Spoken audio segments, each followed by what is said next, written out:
Keep scrolling if you're a US citizen. This is for my paperless girlies. This is for my undocumented divas. We have a lot of changes happening right now. It's okay, we're not gonna panic, but we are gonna prepare. So this is everything you need to know right now going on. And what you need to be doing right now. Please save this video or share it with someone who you think might need assistance. First thing is that we are going to get ready for more raids. They are going to happen. We are going to accept that that's going to happen, and how we're going to get ready for it is we are going to have a go bag.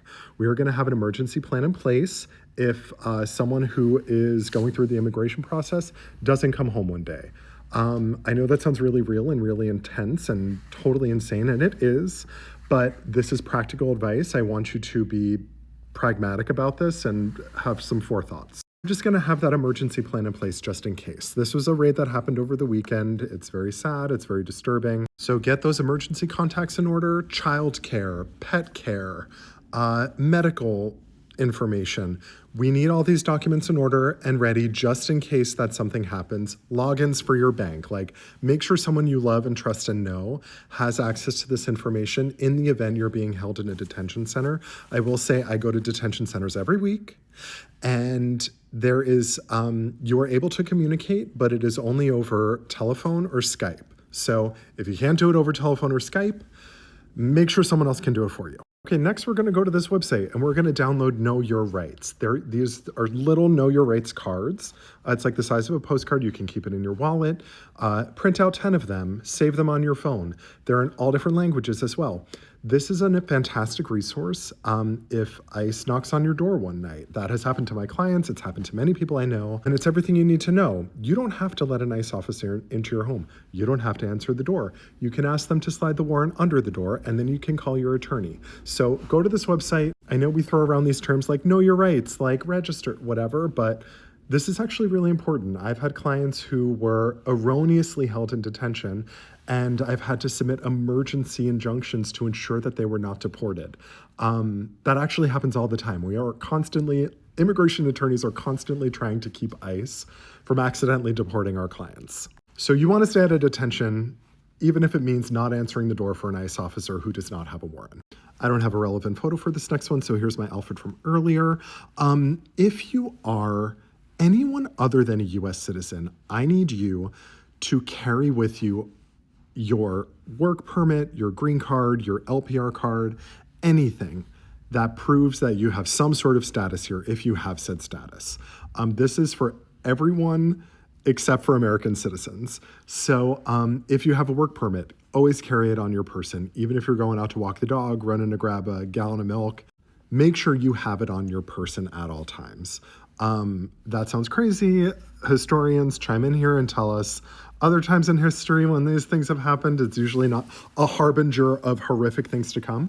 But just make sure you're doing that. Again, we're trying to keep you out of a detention center where you might be unceremoniously deported when you do indeed have a legal claim to status. This also applies to any sort of legal proceeding. Let's say you're not a green card holder, you are not LPR, you don't have a visa, you don't have a work permit, but you did arrive in this country seeking asylum, you got, it's called an NTA, a notice to appear, or you are actively going through the immigration process and you have a master calendar hearing coming up, you'll get a flyer in the mail that says, get your ass to court on this day. Carry that with you.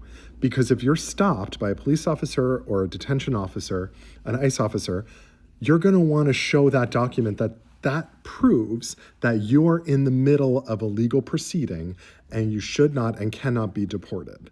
And you should not be held in detention because you already have something happening in the judiciary. Many of us saw this article about the bill to deport unauthorized immigrants. Yes, it's crazy. Yes, it's awful. It is basically removing due process from anyone who isn't a US citizen.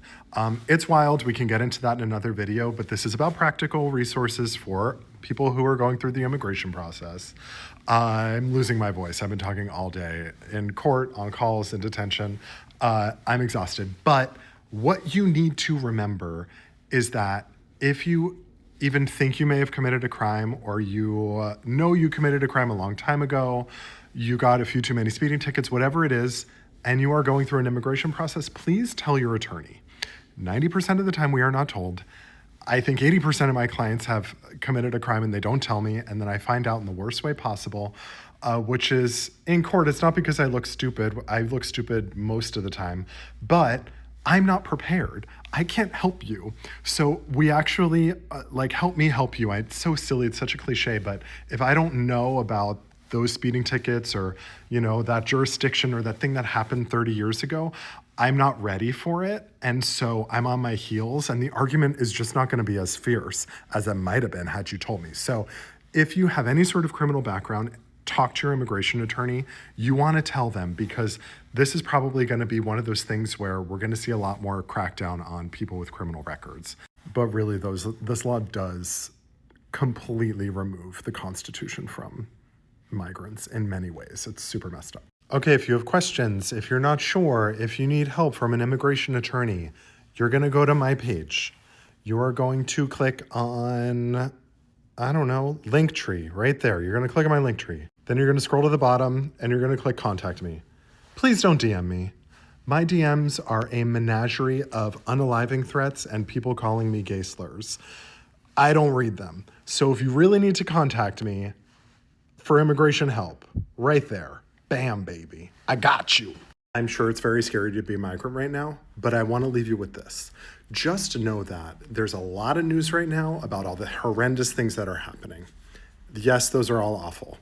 However, there are a lot of attorneys that are winning right now. There are a lot of cases that are being approved. There are a lot of judges that are ruling in favor of migrants. So I'm sure all you're hearing about in the media is all the terrible things that are going on. But please remember that that is just reporting. It is not everything that's happening. There are very few, I would be hard pressed to find a news article about all the great things happening in immigration court. I actually am not sure an article like that has ever been written. So please remember that. This is the news. It's not the be all end all. And I and many people I work with are doing very well with migrant cases right now. We're clearing dockets. So don't freak out, but be prepared.